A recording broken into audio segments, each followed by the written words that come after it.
You look great, you sound great, and we are good to go. Awesome. On this edition of Money Talks, I have Morgan Housel, who is a partner at Collaborative Fund. But more importantly for me and for most of you listening in, he is the author of the wonderful best-selling book, Psychology of Money. It's such an honor to have you on this conversation, Morgan. Thank you for making time. Thanks for having me, Ankur. Happy to be here. Awesome. Let me get started with the question that I ask every of my guests as the first one. How was it growing up, particularly when it comes to money? Did you grow up with a lot of money, without money? And how did that shape up your early years when it comes to your relationship with money? Well, I think my upbringing was a little unique in the sense that I kind of saw both ends of it. My father started his undergraduate college when he was 30 years old and had 3 kids. And that's when he started college. And then he became a doctor when he was 45 and had 3 teenagers. So he took this very interesting route. So my dad started undergraduate college, I think a month after I was born, and he became a doctor when I was a teenager. So all through my early childhood, we had no money, nothing. My parents we were completely broke. We qualified for like the low end, the low income free lunches at school kind of thing. And then as I became a young teenager, my dad became a doctor and we had more money. Now, my parents were still very frugal. Even after they started making more money, the frugality that was enforced upon them when we were broke, that kind of stuck around. So even if they earned a higher income, we didn't spend a lot of money. We had a good life. We lived in a decent house and we went on some like moderate vacations, but nothing fancy, nothing flashy. It was a sense of frugality the whole time. So that was my upbringing. And I tell the story of like, particularly when I was a teenager, I looked down upon my parents because I knew how much money they made and I knew that we could be spending more and they chose not to. And I had this feeling of like, I know you can drive a nicer car. I know we can live in a better house. I know we can go on fancy vacations, but we're not. And I don't appreciate it. That was my view at the time. And then there's this thing that happened. I'm pretty sure I read about this in the book of like, my dad was an ER doctor, emergency room, which is like, in my view, as stressful as it gets.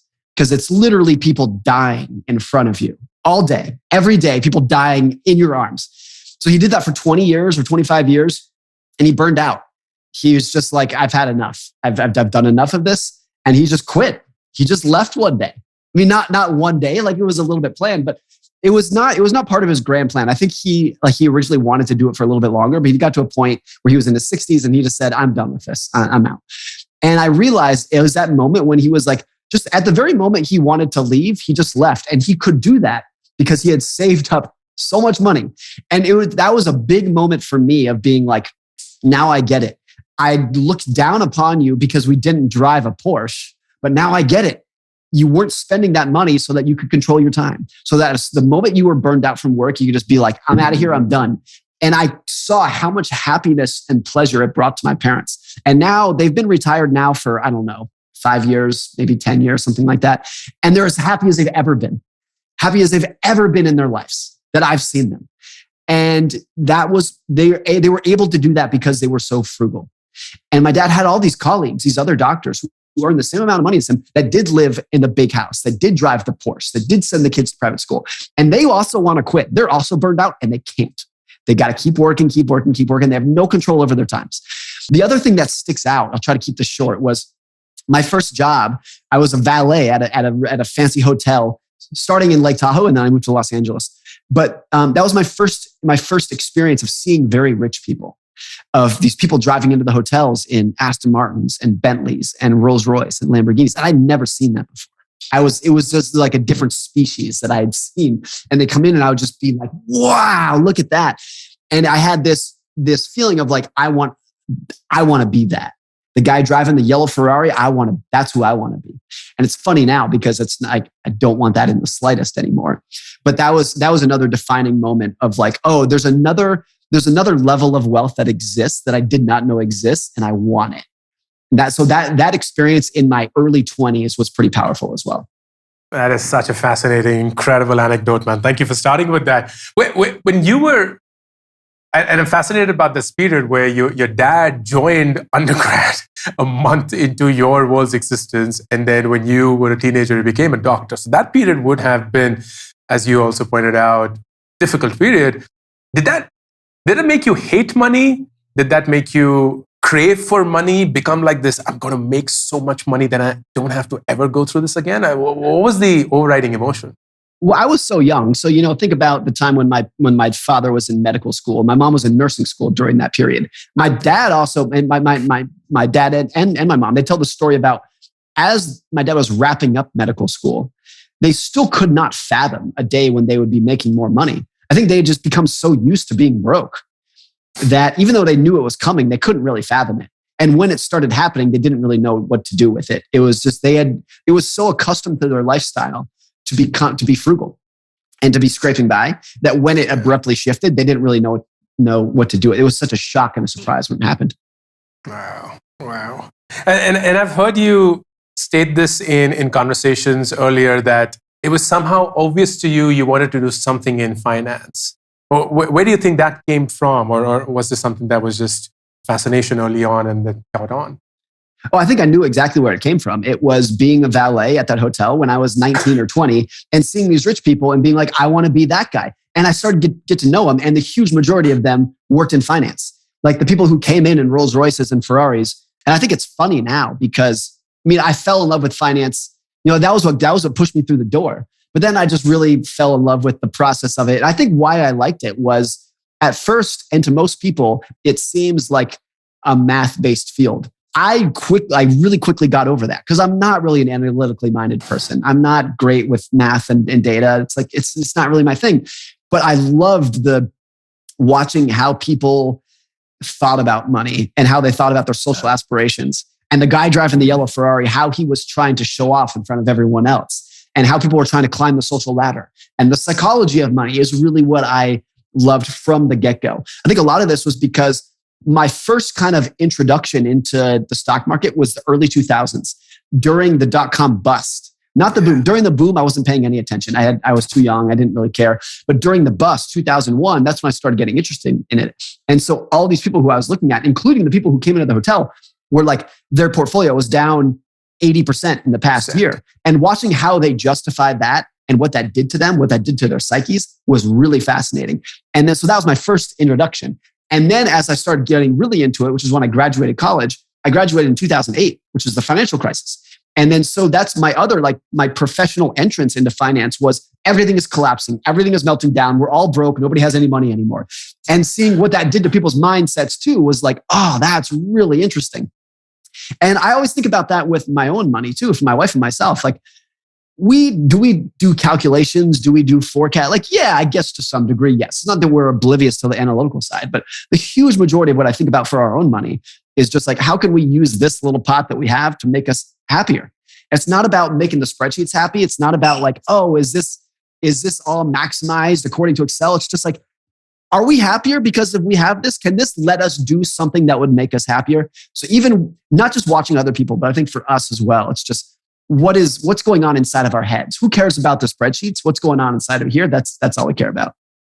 And that's such an important point to make because we often just get lost in that grind where it's just money. And like one of my favorite questions to ask people, especially when they're young, is, have you ever sat down to calculate how much money do you think you will need in life to do all the things that you want to do? Yeah. And it's crazy. Most people don't even have that answer. It's like when you don't know that answer, you know what's going to happen? You're never going to stop chasing money because you will never know what to stop. And let me give you that's a perfect analogy for if you imagine yourself as hungry as you've ever been.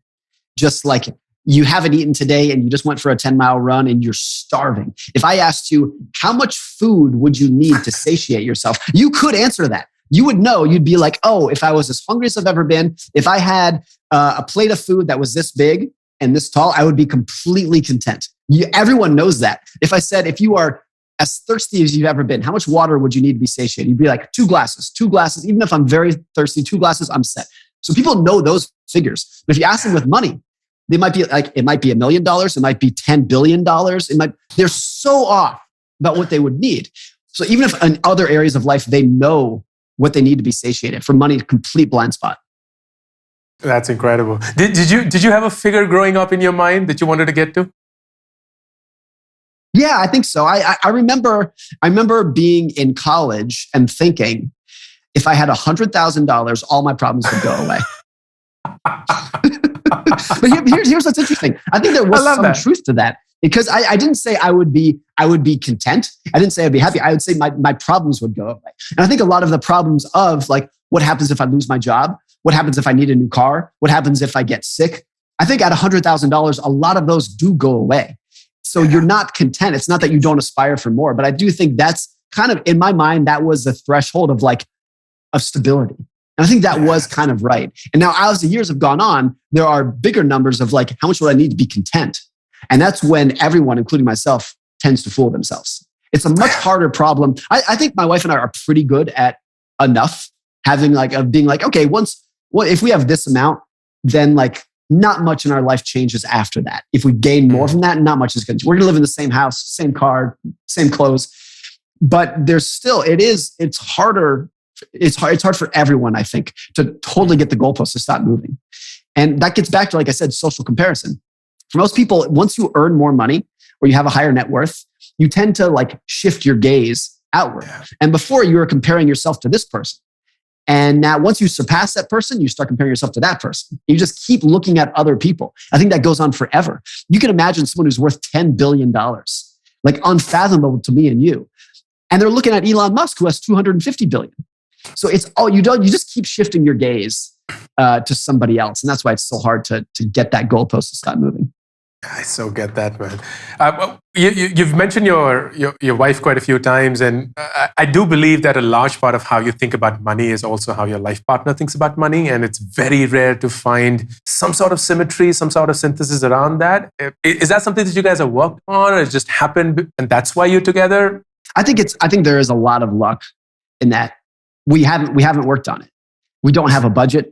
It's just, we've been together for 16 years, and there's never been any sort of financial disagreement in the slightest. And even before we were married, we merged our finances, and it was just like, there's never been an issue. I think part of that, my wife is an extremely competent, smarter person than me, but she has completely delegated financial decisions to me. And it's not that she's not involved, but just in terms of like how we invest, how we allocate, how much cash do we want, that's 100% me. And maybe that's why, and I think it's not that she doesn't care. It's not that she's not capable. That's not it. It's just like, I think some of these things do get a little bit easier if one person is delegated as like the big decision maker.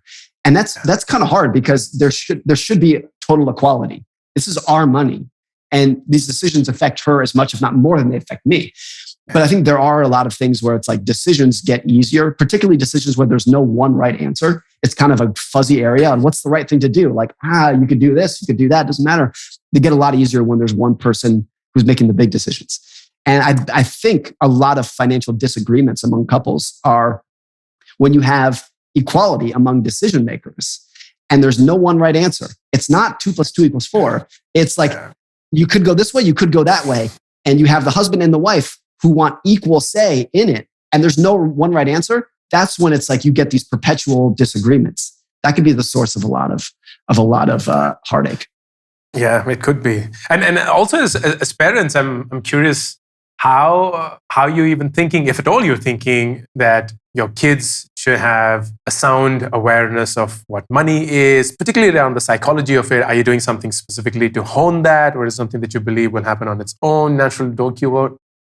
What are you thinking? So I think the more you try to regiment it and be like, I'm going to teach you X, Y, and Z, the more it gets difficult, especially because kids, when they're teenagers, have a natural tendency to rebel.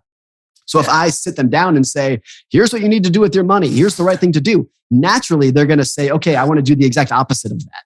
So I think the best that we can do as parents is try to lead by example, but not by force. And just be like, hey, this is what your mom and I do with our money. And maybe you might learn from that. If you want to do something different, that's up to you. I'll give you an example. My parents have been vegetarians for 45 years. And when myself and my brother and sister were growing up, around age 10, my parents said, hey, this is what your mom and dad do. This is why we do it. If you want to do something different, 100% up to you. If you want to eat meat, totally up to you. No problem at all. We'll even buy it for you if you want it. No problem. So I think that of like leading by example, of being like, this is what we do and here's why we do it. But you want to do something different? No problem. Now, there are some limitations to that. If we wanted to, if my kids say, I want to go into a huge amount of margin debt and day trade penny stocks, I might push back a little bit. Yeah, yeah. Kids are beautiful animals of just replication. As much as we do a good job of teaching them, as you said, by example, they will pick up the right examples for themselves. It's fascinating to see them grow. How does your usual day look like now that you're working more and more towards getting your money to work for you, to give you access around your time, make it more free for you? What's your daily routine look like? I don't think it's changed that much. I don't think it's changed at all because, all I've done for my entire career is try to do a lot of reading and tried to do a lot of thinking and going for walks and talking to people, trying to figure out how other people think about money and how other people think about what's going on in the world and trying to create a story around that I can share with people. That's what I've done since college. And that's what I will continue to do for probably the rest of my career. That's just what I enjoy doing because it doesn't feel like work. I really enjoy doing it. Do you recall a time, Morgan, when you began to realize these things? Was it more because you began to read a lot more, write a lot more? Like at what point in time do you see this level of wisdom coming in and becoming apparent as a truth for yourself? My wife had this comment the other day, and she said it kind of tongue in cheek, like she wasn't being serious. We want to we don't acknowledge people suffering during a recession, but she said she's happier during a recession or during a big market decline because the keeping up with the Joneses effect diminishes and the social comparison diminishes. Whereas versus during the bull market when everybody's rich, there's so much pressure to keep up with the people who bought the nicer house and the people who have the fancier clothes. You kind of feel like you are a little bit below them. And so I bring that up because when did these feelings start for me? I think it started when I graduated college in 2008 and the world was falling apart and everyone was broke, so to speak. And that was a period where it was like, hey, people don't have a ton of money, but you can prove your worth in the world and be nice to your friends and gain friendships by going for a hike with your friends. You don't need to go to an expensive restaurant. You can go for a hike with them. You don't need to go on a fancy vacation. You can go kayaking in the local lake and have a great time with your friends. I think that was what was forced upon us and our friends in 2008. And to me, that was just like, hey, I think we're actually happier doing that than we were in 2006 when we were all trying to impress each other with the fancy clothes and the fancy. We're happier now going for a hike than we were going to the fancy restaurant. So can we just keep doing that? Let's just, even when the economy rebounds, let's keep going for the hike instead of the fancy restaurant. Let's keep doing that. I think that's where it came from for me. That's beautiful. That is so beautiful. Tell me, how do you invest your money now that you're not just investing yours, but the entire family is also on you? How do you think about investing it for the short term, mid-term, long term? Nothing's really changed in terms of like how we invest. It hasn't really changed in a decade. I've been investing pretty much the exact same, which is I'm a passive investor. It's not 100% passive. I own some shares. I'm on the board of directors of Markel, so I own some Markel stock, I own some Berkshire Hathaway stock, and I own maybe like 3 or 4 different index funds that I have, international and value and whatnot. So it's like it's become very slightly more complex over the last couple of years, but it's pretty much the same. Like the huge majority of our net worth is this house, a checking account, and index funds. That's like the huge majority of what we have. It's been like that for a long time. I suspect it'll be like that for a while because all I want to focus on for our investments is endurance and longevity. It's not, I don't want to ask the question, how can I earn the highest returns? I want to ask, can I earn pretty good returns for the rest of my life? Can I earn pretty good returns for 50 years? And if I can do that, the results are going to be crazy good. And then so when my finances are that simple too, it's so basic and there's nothing to do. I don't need to track anything. I don't need to change anything. Then I can spend all of my time doing things that I like, hanging out with my family, and also focusing on my financial psychology of like, do I have the mindset to actually stick around and endure bear markets and recessions and surprises for the next 50 years? And has any of your writing and any of your reading materially changed? Like when have you strongly changed a point of view that you have held on for a long time? I'll tell you one maybe slight example of that was we moved into this house 2 years ago.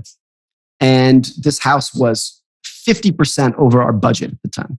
50% more. Not a little bit more, but 50%. And we found this house and we're like, I think we're going to be happier in this house than the others that we're looking at. I think it's going to be a totally different lifestyle for the better for us and our kids. And I think we could stay in this house for 50 years. And so it was hard for me to swallow for someone who's always been kind of budget conscious and pretty cheap. And for someone who's not stretched, it was hard to swallow at the time. And I had a couple sleepless nights. but I'm so glad we did it. So glad that we did it.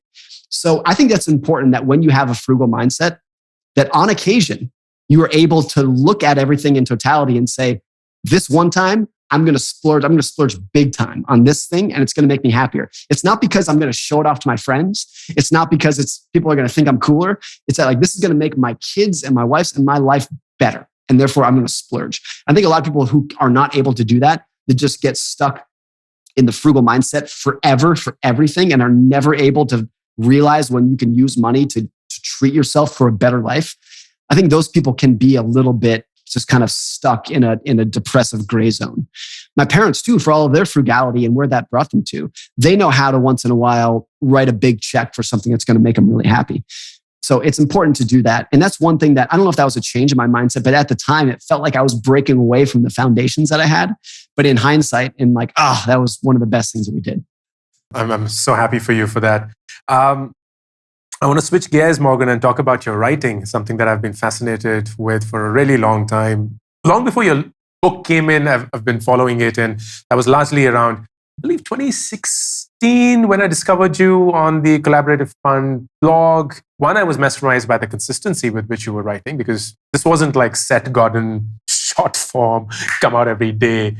You were writing deep, meaningful, insightful stuff every week and just churning it out like a robot. And I know that you've been writing before that, so this wasn't something that you just picked up.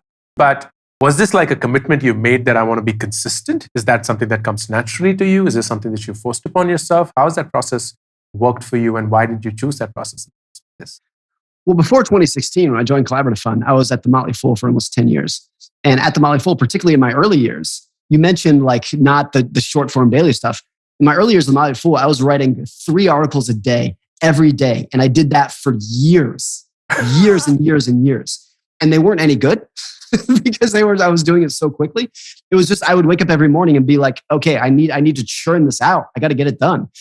But I think what that taught me is like, when you write that much, 3 articles a day, every day for 7 years, it's a really, like, anyone who does any task that much will figure out how to do a better job at it. It was such repetition and so much volume that I feel like I figured out what writing works and what doesn't. I always wanted to have this thing of like, it was less about, is this article quality? It was more of like, is this idea timeless? So I had this idea that like, if an article that I write is not relevant a year from now, then it's not relevant today. So rather than consistent quality, I wanted to be consistent timelessness. That's always been something that I've kind of striven for. And the other thing is, when you write on the internet, you know this too, it's true for all forms of content on the internet, people are so impatient that if you don't catch their attention in 2 seconds, they're gone. They're clicked away. They're somewhere else. They're on to the next tweet, on to the next reel, whatever it is. So that really forces you as a writer to be succinct and to get people's attention and to just strip away all the fluff, as much fluff as you can from the writing, and be like, I just want to make my point and get out of your way. Because if I don't do that, you're going to leave anyways. So I might as well just like pitch you really quickly. And if you always have that in your head when you're writing of how impatient people are, it forces you to become a much cleaner, more succinct writer. Yeah, I so get that and completely agree. One of my favorite articles that you've written was, I believe, in 2016, which was "What a Time to Be Alive." And it's something that I've always believed in, because we're living in this culture where everyone believes the world's rotten and is only going to get worse. And it's really hard for you to abstract yourself, get yourself to a 10,000 feet level, dissociate your individuality with how the world is experiencing itself, and then see the world for what it's going through. And there were 2 things that stood out for me. One was the resonance of the idea itself, which was like, hey, there's someone else who thinks. There's so many others who have, but this was like a financial writer who's writing about something which is just general. But to the amount of research that you had done to elaborate and emphasize on that point. And my question, I guess, is, and I'm sorry I'm being disrespectful by asking this question in the first No, it's not. Do you do that research all on your own every single time? Like, there's somebody helping you do that? No, that's all. I'm a one-man show. To that point, I learned many years ago, and I'm not proud of this, but I can do good work, but I'm not a good employee. I'm not good with teamwork. I'm not good with joint projects. I'm not good with collaboration. Again, I'm not proud of that fact, but I just accepted it many years ago that I can really only work if I'm a one-man show. I think that's because writing is an art, and in art, there's no right answer. So whenever I write an article, I have a long history of not working well with editors, because I would write my article and I would like it, and I'd give it to an editor and they'd say, I don't like that paragraph, change this, reword this. And I'd be like, no, I don't care if you don't like it. I like it. And it's my damn article. So you go write your own. That's how I always viewed it. And so, yeah, all that stuff is kind of is alone. Now, when I say alone, you have to realize that where am I getting these ideas? Where am I getting this inspiration? Well, I spend 90% of my time reading other people. So even if I'm not writing with them, I'm reading their work. And when I read something they write, I'm like, oh, that reminds me of this. And that prompts me to go research more about this. And you wrote this, but this person wrote something different. How, like, where do they overlap? So it's never a solo project in the sense that every writer is getting their ideas from somebody else. Every person's getting, nobody really has any independent thought. Everyone is just reading and thinking about what they've seen, what they've heard elsewhere, and trying to contextualize it through the lens of their own life. That's incredible, man. So admirable. I was genuinely blown away. I was like, you've grown up reading Hans Rosling and Factfulness and so on. So you get that drift. But then for somebody to go through, like, I don't know, 35 bullet points of just emphasizing the fact that we're just like literally less than 100 years apart, but this is the kind of life that was there back in that century. This is the kind of life we're having here. What a time to be alive. Like, tell me about the book writing experience. Was that something which was a different project from your regular writing work? Because I didn't see you take any breaks and boom, you come up with another book.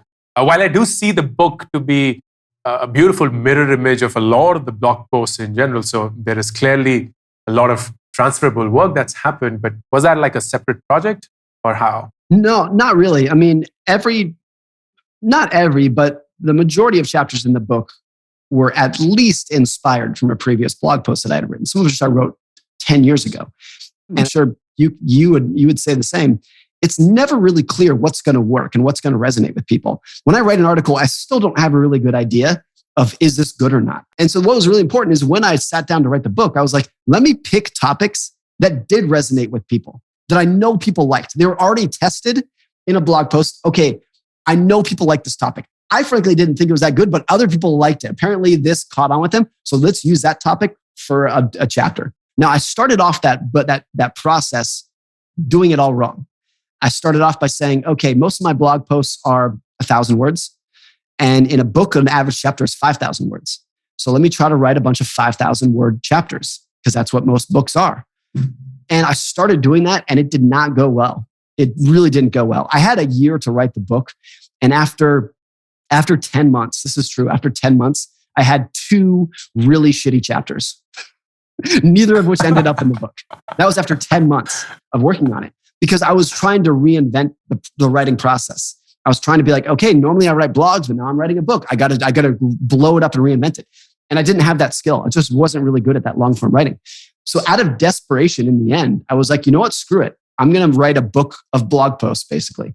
And I know people aren't going to like that. A lot of people are going to say this isn't a book, it's a collection of blog posts, but so be it. That's what I know how to do. That was my feeling at the time when I wrote it. And I think in hindsight now, it's been out for almost 2 years now. I think that it was a strength because most topics do not require 5,000 words to explain. I use this point of like the Declaration of Independence in the United States is 4,000 words. Like one of the most important documents in the history of Western civilization. It's like a couple pages. And so if you can write the Declaration of Independence in 4,000 words, don't tell me that you need 7,000 words to explain how to save your money. you don't. So I was like, look, if I can explain these topics in 1,500 words and then be done with it and let you move on to the next chapter, that's what I'm going to do.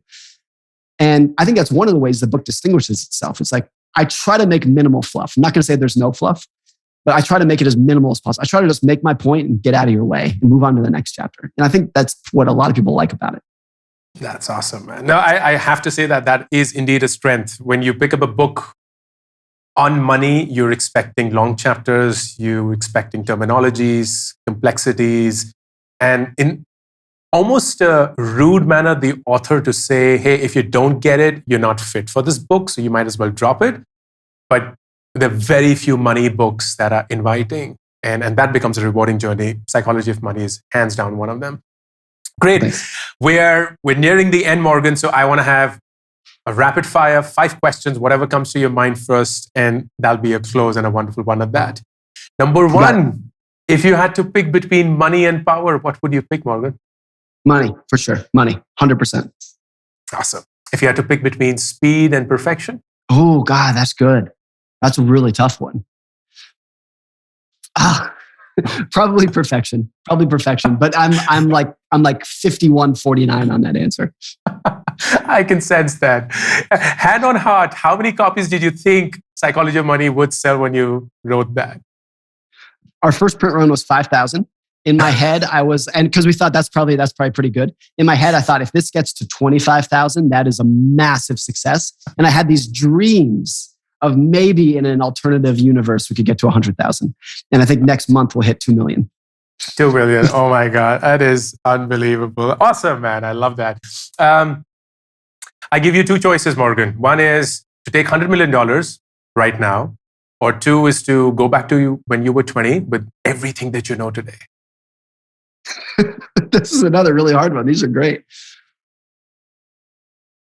I'd probably take 100. But if we're just talking the financial context, because yes. look, if I went back to when I was 20, well, that mean I have to give up my wife and kids? Because I don't want that. We're just talking the financial context. I'd still probably take 100 million today because that's a shitload of money. Yeah. Now, if you said $1 million today, or everything back to when I was 20. Although if we're really going to play this game accurately, and I can go back to when I was 20, and I still know what stocks are going to do well and what lottery numbers to pick, that I would do that too. But look, I have very little FOMO, and I have very little regret of not buying the right stocks, of making. And even when I talked about making the mistakes of day trading stocks, I don't regret that in the slightest because it was a great learning experience. So even when I look back and say, "Oh, if I could go back and do it all over again," there's a big part of me that's like, I don't want to do it all over again. Even the things I did wrong, I think were great experiences that I remember fondly. Awesome, man. Love that. Final question. What do you think would be the most expensive purchase you'll make in life now? I think maybe the decision to send our kids to private school, which they're not, they're in public school right now. But if we made that decision, that would probably be right up there. And I have no idea whether we will, but that would be, private school in the United States, I'm sure it's the same in India, is crazy expensive. So if you make that decision, that's a very big commitment for 2 kids. That is. Other than that, there's really nothing in our lifestyle that I could see changing that much materially. Evident from the conversation, and I love the contentment it shows. It just shows in the conversation as well. Brilliant, Morgan. It was so much fun to have this, and I'm so glad that we could make it happen. I wish you the best. Please continue with all the work that you're doing. It helps a lot of people that you perhaps may never get to hear from. But as a representative from the other side of the world, thank you for the book. Thank you for your writings. Thank you for your thoughts. Thank you. This has been fun. Thanks. Awesome. YouTube shorts के लिए एक dedicated channel launch किया गया है जिसपे आप सिर्फ वो 60 सेकंड के शॉर्ट्स देख सकते हैं. No long format content to confuse you, and hopefully those 60 seconds will help you just as much as these long format videos do. Subscribe करिए. पिन कमेंट और डिस्क्रिप्शन में लिंक है to the Warikoo Shorts channel.